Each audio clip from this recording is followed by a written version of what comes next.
Okay. So we are recording this meeting now, just so everybody knows. But y'all can scan this if you want. I'm sending it in the chat. This is kind of some of the stuff that I've been going over. But we are kind of transitioning to using an official GroupMe that only officers will talk in, and then a fun GroupMe that's just like all nursing school help. And then we have an improvement form.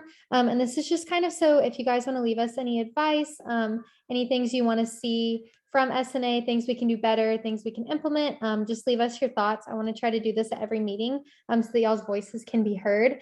But if you have any questions about the GroupMes or anything like that, just shoot me a DM or a text on the chat. Thanks, guys.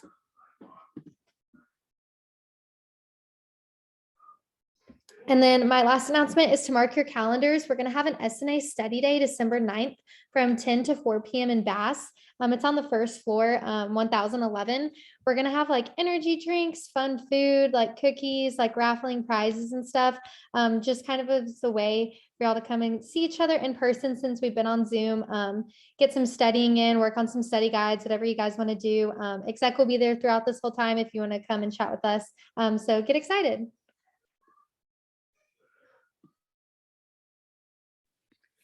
Okay, hey guys. So this is one of the raffles that we're doing. So it's kind of different where it's like, well, I guess it's not really like, well, sorry.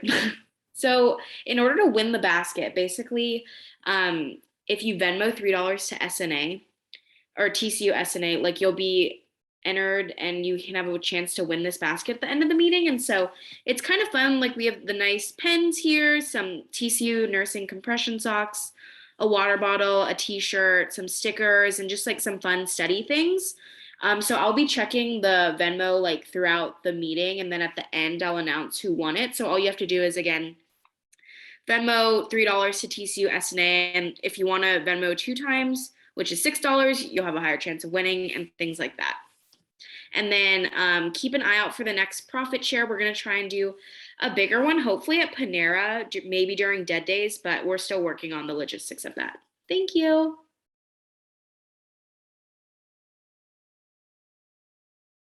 Oh, this is the back of the shirt if anyone wants to know. So, and I know we haven't come out with like a ton of merch yet, but that will be sent out later on. But this is just if you want to participate.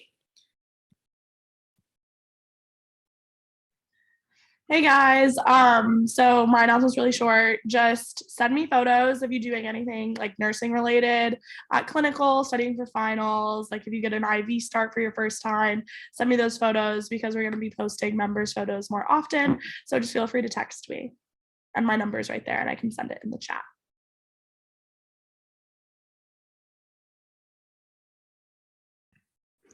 Hey guys, so our event for November, I know we're already kind of a little into November, but we're doing a food drive for the Tarrant County Area Food Bank.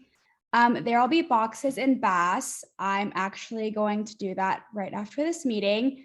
It says November 8th to 15th, but since I'm not getting them out till today, I'm gonna extend it to the 17th. So you can do like a physical like drop off. 2 cans is the requirement for a point in the box, or we're having a virtual drive online through the Tarrant County Area Food Bank. I will put the link in the chat if I can do that. And so the way that works is you just go to the link and then you donate on the Tarrant County Area Food Bank website. It's kind of like a crowd change if any of y'all have used that before. It goes directly to them. You don't have to Venmo us or anything like that. So for the point, it's donating $5 on the fundraiser or 2 cans to the like physical box that will be in Bass. For point proof, either submit a screenshot of the donation confirmation using the form on the SNA website, or just taking a picture of your canned donations and submitting that on the SNA website. On the fundraising page, I couldn't get it to like edit the amount to donate. And so like the lowest donation starts at like 25. Just put other, like just click the donation box that says other and put like your $5 in. Please don't donate like, I mean, I guess you could if you want, but donation buttons go up to like 1,000. Don't donate $1,000, just donate $5. You just press other, and I put that on the page since I couldn't figure out how to edit it. So that is for this month. And then I will also send out a graphic. And then again, that box will be in BAS tonight until the 17th. And yeah, email me if you have any questions or if you are interested in any other local volunteer opportunities. I always have some connections. So if you're interested in that, just email me and let me know. Thank you.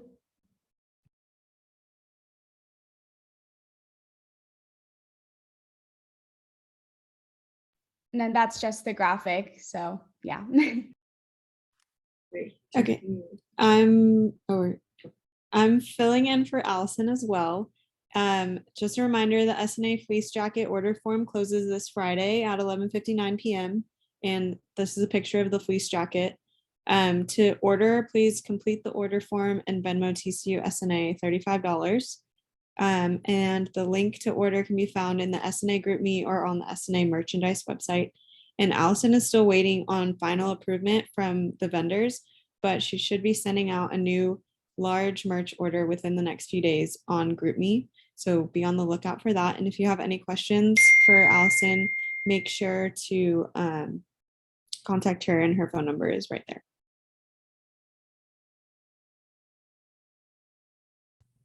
Okay, awesome. So before our meeting speaker comes on and talks to us, Amanda Duvall is here with us, and she's going to talk a little bit about her position as Heritage College Senior Career Consultant. And she's going to also give us a few quick tips and tricks for resume building, like what you should include and what not to include.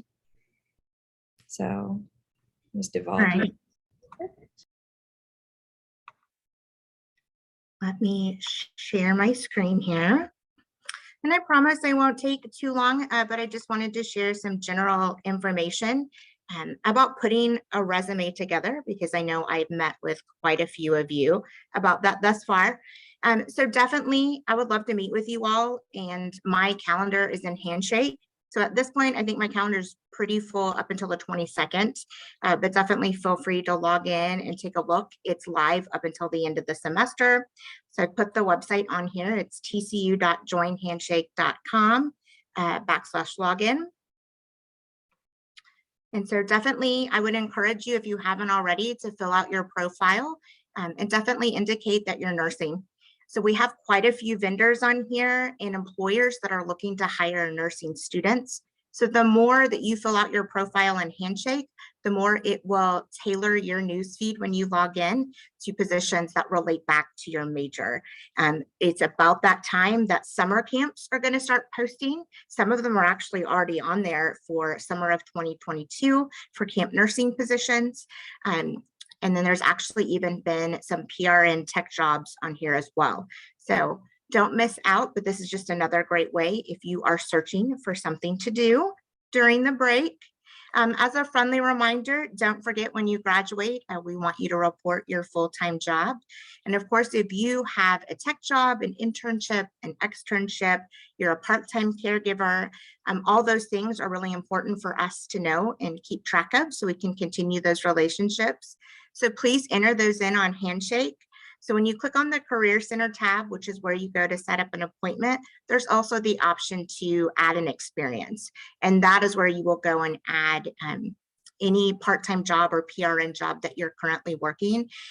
Nursing has just as many positions internship-wise that Neely does. You know, we hear a lot about them, but I don't get to brag as much because y'all don't report at the same rate they do. So the more you guys report those, like we are right there with Neely in terms of the number of students that work in jobs outside of TCU. So let me know what they are so I can definitely share those. All right, so I just wanted to give you a quick overview of resumes because I know it's about that time of year and many of you are looking to apply for things over the break or even next summer. And so overall, it's important to remember that you want to list things most recent to least recent. So we're actually going to list them in reverse chronological order. It needs to be easy to read, one page. Try to avoid templates because they don't let you change a lot. Try to avoid putting your photo on there. Make sure that you don't use pages. So common font is size 10 to 12. margins at 0.5 or 1 inch.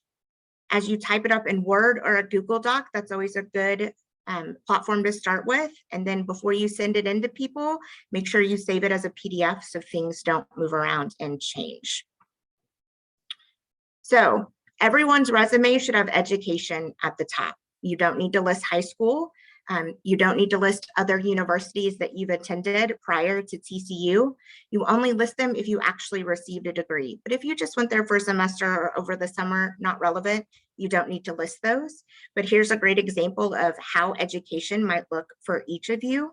We want to know that it's a bachelor's of science in nursing. A lot of nursing programs also hire associate RN students for the same type of jobs, but you as BSN students definitely stand out. So we definitely want to highlight that you have a bachelor's of science. So don't just put nursing, for example.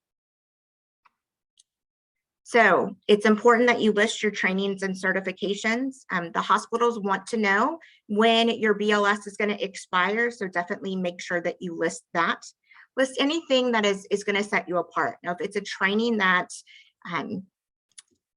like the IHI trainings we do for IPE, you're all going to have those, probably not really going to set you apart, but not everyone has Dementia Friend, so that might be something that you list.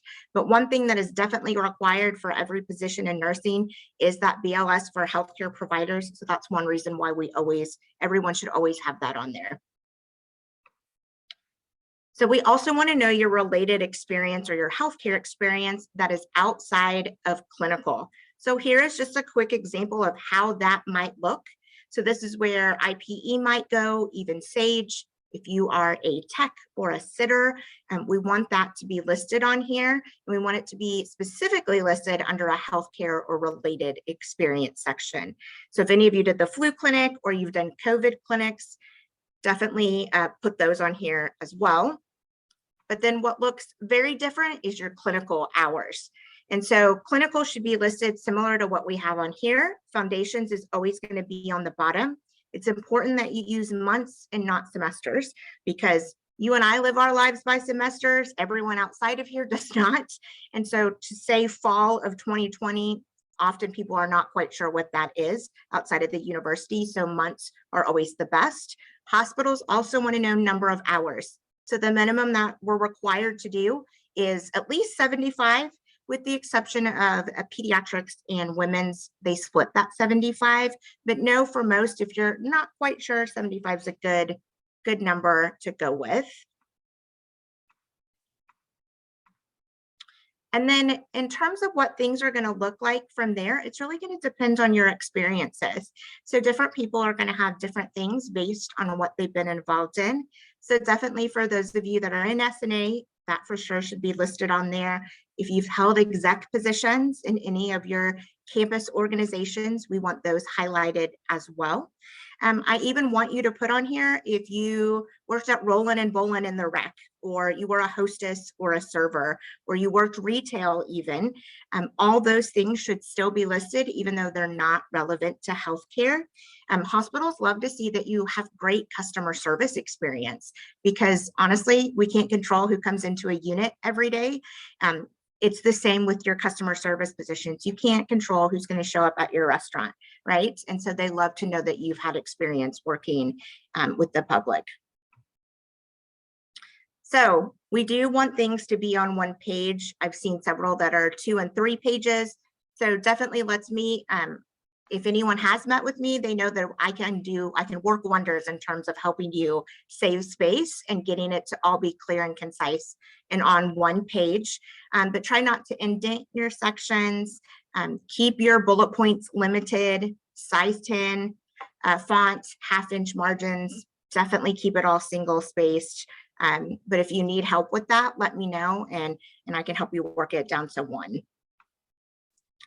I'm not going to go over a cover letter, but I did want to say, if you go to careers.tcu.edu and go to our career tools link, you will find a resume guide for Harris College. So there are actually sample resumes in there for every major that we have in Harris.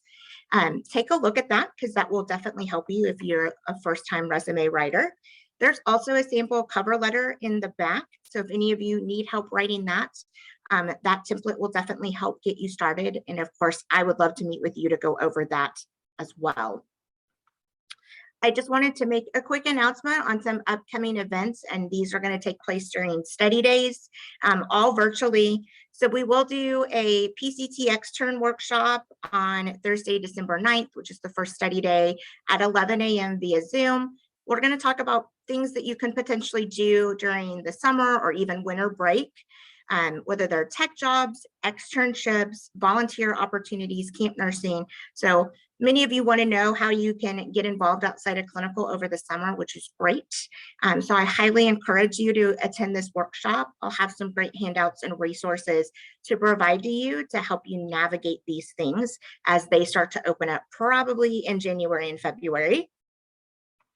And then also, if you are a Senior 1 student, so I do a Nursing Jobs 101 workshop for Senior 1s every semester to prepare you for your upcoming Senior 2 semester. So for Senior 1s, if you've not yet registered for this workshop, please do so. It's on Handshake, so it'll also be on dead days at 2:30 via Zoom, but we're gonna go over everything from how to navigate the job market, interviewing, networking. Nursing has incredibly specific ways that they want your documents to look like. And of course, every hospital is different. So we're going to go over everything that you could possibly imagine. It is a little bit of an overwhelming workshop because we're going to cover quite a bit, but nonetheless, everyone leaves. It's like, it was a little stressful, but nonetheless, it was information that I needed to know. So please register for that on Handshake. I'll be sending the Zoom links out before each workshop on December 9th. So here's my contact information. If you need anything, feel free to reach out via email or schedule that appointment on Handshake. All right, so that's all I have. Thank you so much for having me tonight. Thanks so much for speaking with us. Ms. Duvall is obviously a great resource for all things nursing, career information. So make sure y'all go on there and make an appointment with her if you need any extra help. So next up, we have are we gonna put the slides back up? No, okay. Our speaker today is Rhonda Bell. She's a nurse who has worked in many different specialties throughout her career, including ER, ICU, public health with Indian Health Services, acute care. She served as a family nurse practitioner, and now she just graduated from Abilene Christian University in March 2020 with her doctorates. Most recently, she's taken on a role of Center Director of Her Care, Fort Worth. It's a clinic specializing in women's health across the lifespan. They focus on comprehensive hormone support and women's primary care. Ms. Bell is going to give us a little bit of an overview of her career today. If y'all think of any questions while she's talking, you can go ahead and send them in the chat, or at the end, we'll have a little bit of Q&A session with her. Rhonda, thank you so much for being here with us, and you can go ahead and take it away. Hi, thank you very, very much for inviting me to be part of your group. I've enjoyed the meeting so far. You guys are really active, and I think that's great. I have been a registered nurse since 1999. A lot has changed since then. Working in a lot of different fields, working in several different states has given me a pretty broad perspective. I'm really excited for you guys. You're coming into medicine at just the right opportunity, right? You got here as fast as you could. So it's really going to be exciting, the changes that have come across the board with COVID. You know, we also experienced with the whole shift to electronic health records, Y2K, you know, even the needleless system, you know, I can't believe we carried dirty needles around for as long as we did 20 years ago, but we did. So I'm really, really glad, and I'm hopeful that every one of you considers yourself to be a future nursing leader because you have those capabilities. I've not always sought out leadership roles. They've just kind of found me sometimes. And, you know, the best way to change your environment is to be a leader in it. The best way to improve a lot of situations that you're going to find yourself in as you move forward in your career They may not always be comfortable, but you're going to be creative. You're going to bring a whole set perspective that's yours and it's yours alone. It's very unique to anybody else's. And you're going to have a lot of opportunities. I've led several different practices, one being an occupational health practice that was really, really cool for a time here in North Fort Worth with all of the industry coming into this area. And I was able to do my doctoral research on healthy lifestyle behaviors for transportation drivers. And that was a whole lot of fun. Most recently, though, I've circled back around to women's health. HerCare Fort Worth is a pretty dynamic practice. I've enjoyed leading it so far. I've been there almost a year now with this organization. In my opinion, there's a lot of underserved populations, and they're not always the ones that you think of, right? I identified the transportation drivers as an underserved population, social isolation, hardworking, usually insured, for the most part. But definitely they have poor access to care. They're never in the same place. They're working all the time, 60 hours a week. They're cross country or they're overnights. And so they self-isolated quite a bit. I'm finding a lot of that in this branch of women's health practice. Previously, I have worked in women's health with Indian Health Services, that also being a very underserved population, especially for females of all ages, all the way down to infancy. But I had a great opportunity as well to lead a practice with the Harris Mobile with women's health. So mammograms, pap smears, STD screening, cardiovascular screening, cancer screening. So my whole point of that is that you're going to find opportunities to be a leader, and you're going to see things that can be improved. And I want you guys to really, really consider taking that on, because you can absolutely do it. You're fast learners, you're persevering through your nursing program, and you can absolutely do it. I'm at this current practice right now because I'm really, really enjoying it. I consider myself a lifelong learner, and that's going to be really important for you as well in your career. Learning hormones, seeing the correlation between lifestyle changes and how those can affect such things as thyroid levels, insulin resistance, getting into some polycystic ovarian. Then you broach the subject of menopause. We're going into it all different speeds these days. Some women go into it really prematurely with that unexpected hysterectomy at 28 for whatever reason, or we're carrying, regular menses on into our middle 50s. It can be all over the place. So there's really not a cookie cutter model for a woman having hormone changes, right? Because it can happen at any and all times. We do participate in a lot of testosterone replacement, estrogen replacement, and that kind of thing. And that can look really different. All different types of female patients are receiving all of those types of therapies. It's a very fast-paced practice. I enjoy that. Sometimes I talk too fast, sometimes I move too fast, but it's really challenging, and it's a lot of fun seeing anywhere between 40 to 50 patients a day. They're long days, they're challenging days, but these are individuals that really need some help. When a woman looks at you or anybody looks at you in an outpatient setting and says, I just don't feel good and I don't really know why. I know my own body, and I know things are changing, and I know that things are different. We just take a lot more in-depth look, laboratory wise, biologically, to not just skim the surface and check, say, a TSA. A TSA is the end score of the football game. A TSA is not really going to tell us how we're feeling at a cellular level. For that, you need to look at more of a free T3 or free T4 kind of lab work. So it's an up and coming field. It's thankfully getting broader. Hopefully one day insurance companies and the FDA will recognize a little bit more hormone replacement opportunities for females. I feel like COVID's kind of set that aside once again. But we're slowly moving in that direction. Hormone replacement for women is not typically covered by insurance. It's still considered cosmetic. I'm not really sure how that all makes sense, but it does. And that's just the situation. So a lot of these type practices function on like a cash basis. same as with gentlemen and low T practices, and the same. It's not always covered by insurance plans, although it is covered more rapidly and more comprehensively in the men than it is in the women. So what I want to focus on in my practice is making sure that it's solid medicine, it's comprehensive medicine. We're not just looking at one particular part of, her problem or her complaints, that we're really taking in the whole holistic concept and what's going on.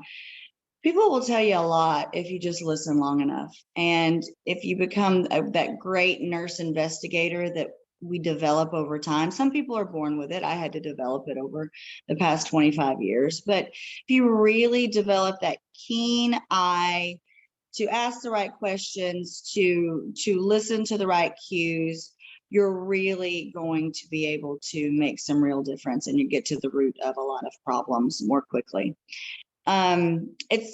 I enjoy this practice. I'll probably stay in women's health and aesthetics for the second last half of my career, but who knows?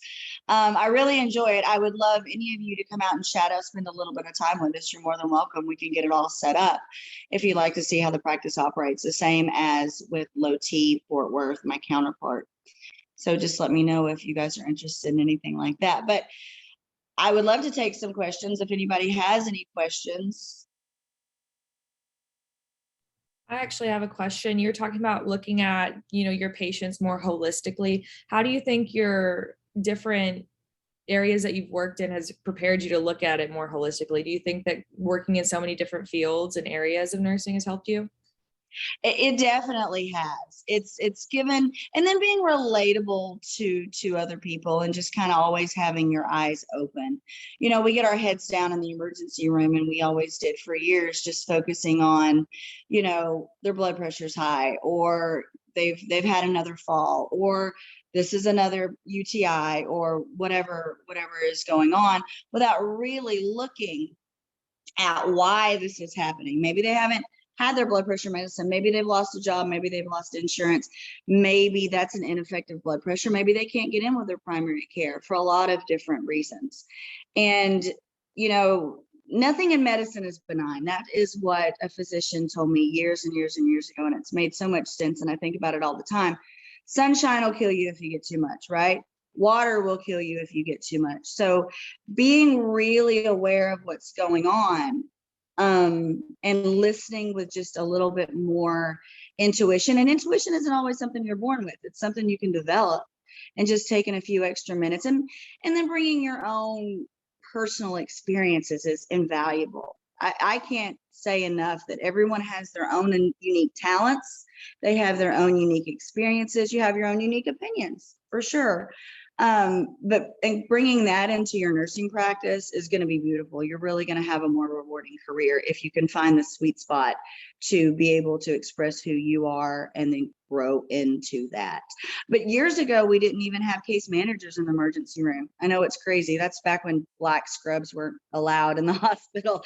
But, when we developed the policies and having case managers in the emergency rooms to follow up on those urine cultures, and that way, that particular woman or man wasn't back in the emergency room 7, 8, 12 days later because the antibiotic they were prescribed wasn't going to get the bacteria that grew out in the culture. Big deals.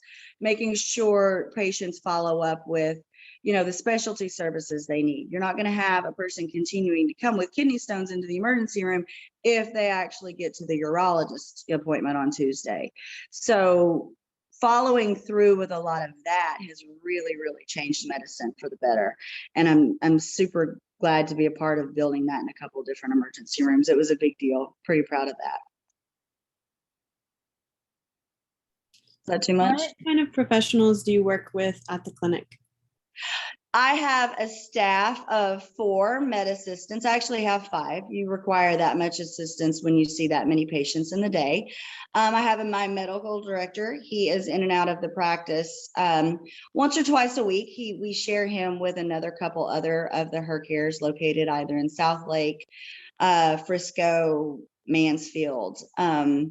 But it's pretty much an independent practice for the most part. It's me and it's my staff, and it's a very knowledgeable, front desk that handles billing and handles a lot of the clerical, but we have to work pretty well. And that being said, you as nurse leaders, when you find your roles, find other places to grow other roles. I speak at the College of Healthcare Professionals regularly to their MA groups that graduate once a month. And that's been really great for me to keep staff coming into my practice as well as my organization. When you get into a leadership role, always invite students. That's your responsibility as a nursing leader.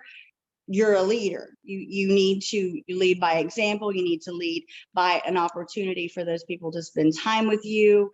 And that's something that I can't stress enough. And the first time I was told I was a nursing leader, it kind of blew my brain, but they were right. And I didn't hear that until I was in my first graduate program. I want you guys to hear it now, because you are going to be nursing leaders. You are already nursing student leaders, to be specific.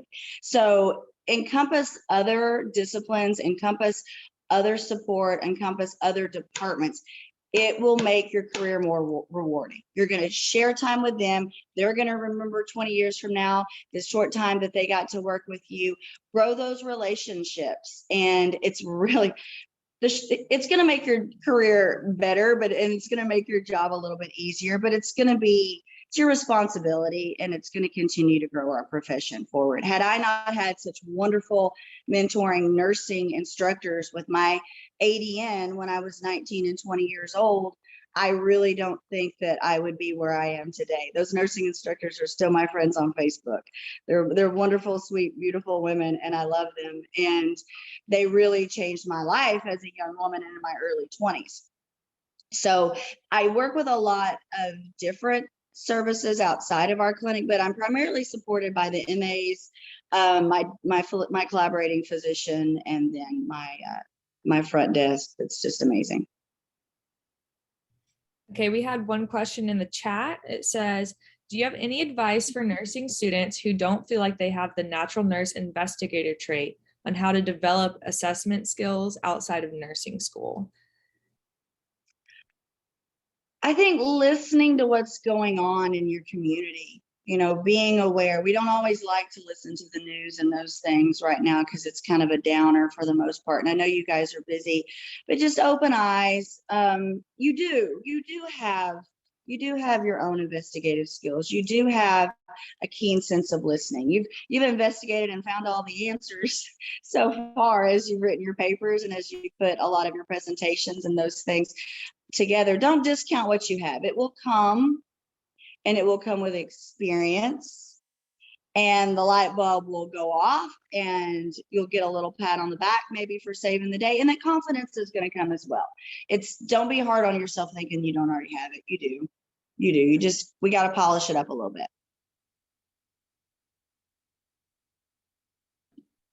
Can you go into too? I know a lot of us are curious, just because right now in clinicals, we're used to those 12-hour days, and like how your work week works with like how many days you work, the hours, and then maybe if you could even kind of cover like how you were paid in the hospital compared to now.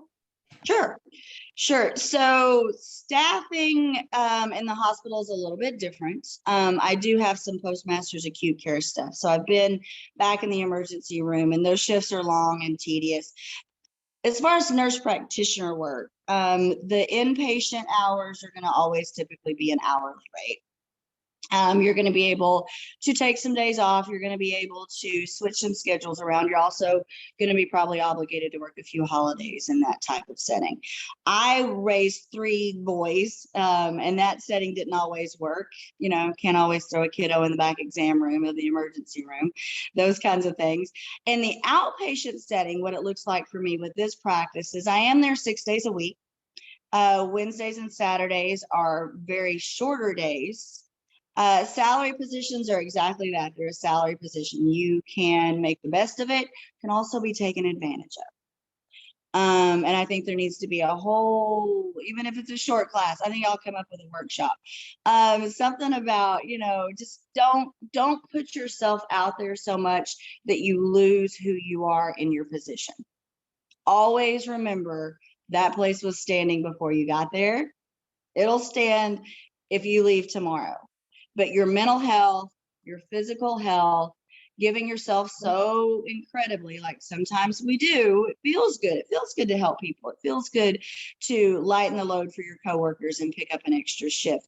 But at what price are you doing that?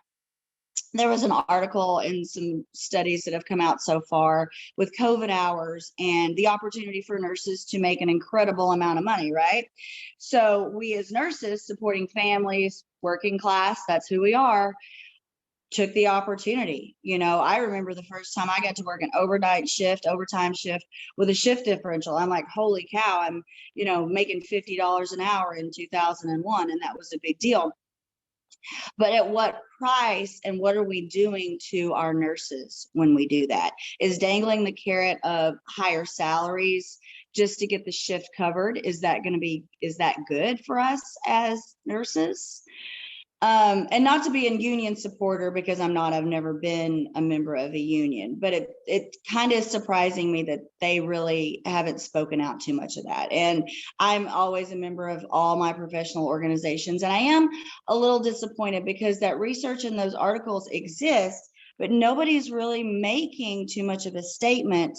Yeah, we know burnout's always been around, but just the dangers of it right now with what's going on in healthcare. We started this pandemic short. We're not going to finish it anymore, any more populated with nurses. So just be careful what you decide to take on. Always take on just a hair more than you think you can take, or that you think that you can pull off, because I guarantee you can. Don't take a bigger bite, but take a little bit more, challenge yourself a little bit, but don't sacrifice yourself in any role. One more quick thing. When COVID hit and outpatient services got pulled and cut short to save resources for supplies, inpatient services, and that influx of patients coming into the hospitals, especially here in DFW, a lot of outpatient clinics were cut. So that left an overabundance of, i.e., outpatient clinic nurse practitioners, physicians assistants as well, but outpatient nurse practitioners. So we did take a pretty good salary dip, and everybody's like, how did that happen? We're in the middle of a pandemic. But even me with 12 years of experience as an NP and 25 or 24 as an RN, I took a pretty good pay cut in the middle of a pandemic, and that's hard to believe. Salaries are coming up, positions are opening up again, travel assignments are also opening up again. That's going to be a big deal. People are actually scheduling elective surgeries. A lot more of those things are coming down the pipe. So just in the past few months, I've seen salaries go up in the 2 nurse practitioners that I've hired the past couple months. But salaries are going to wax and wane, but we did take a serious hit with the pandemic in the outpatient setting, at least. So always stay marketable, always make sure you're challenging yourself. Don't get stagnant in a field and don't stay in a field unless you're challenging yourself in that field. Sorry.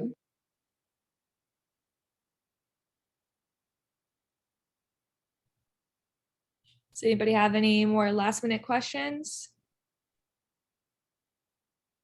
No, not seeing anything in the chat either. Okay, perfect. All right, thank you so incredibly much. That was such great information, so useful and applicable to everything that we have coming up after graduation and everything. I really appreciate you being here with us today. For sure. I really had a good time. You guys are the best. Keep trucking along, keep learning, keep doing it. And you're leaders right now. Thank you so You gotta much. take care of us when we get old. All right, y'all have a good night. I'm going to sign off. You too. Thank you.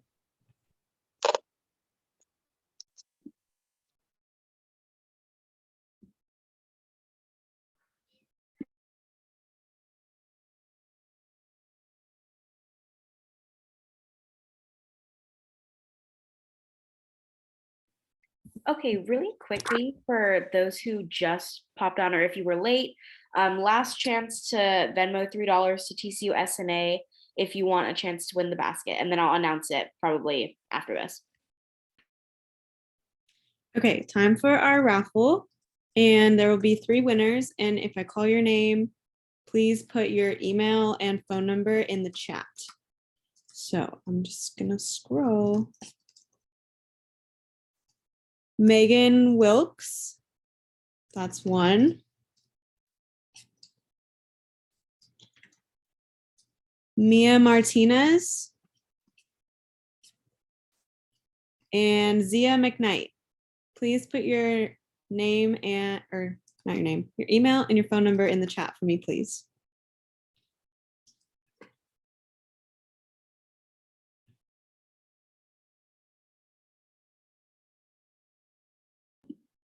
Okay, you guys, thanks for coming. I'm gonna send the link in the chat now. Just a reminder too, if you guys have questions, make sure to go to our website and our Instagram. We have a lot of information on there. You're gonna upload proof of your points on the website now, and you're gonna upload proof that you paid your dues on the website as well. So just make sure that you guys are following through with that. And if y'all have any questions, y'all can always just let me know. Okay, and then, or Bailey, sorry, is that it? Okay, so the person who won is Victoria. Okay, I'm the worst. Hillenbrandt. So you're actually in my classes, and I can give you the basket tomorrow, which is fun. Thanks for Venmoing, guys. Thank y'all for coming. Our next meeting will be in December, right before Dead Days.